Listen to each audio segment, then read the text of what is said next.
Well, it's a bit of a crispy morning down here out on the Gold Coast. There's surface behind me, and if you're not heading for work and you're doing what I do, that's going fishing, you need to make sure that you've got all your lines and your reels all ready to go. So this morning I'm going to show you a really simple and effective way to spool up your reel. Now this is just a thread line.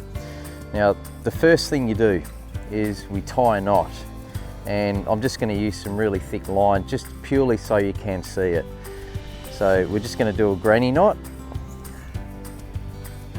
and just pull it tight. There we go. Next step is just clip off the end, and you'll just have that granny knot right up the end of your line, just like that.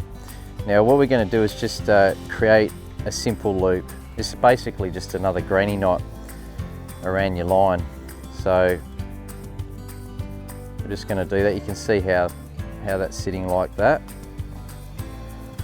And then all we do is place it over your reel, and then we pull it tight. So you'll see that line spinning and then locking in. Bang, that's all locked in.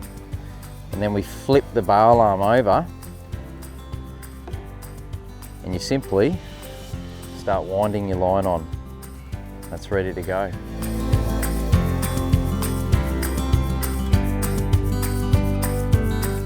Well, there you have it, a really simple and effective way to spool your reel. Hope you like and subscribe. I'm Andy from CoastfishTV, and we'll catch you next time.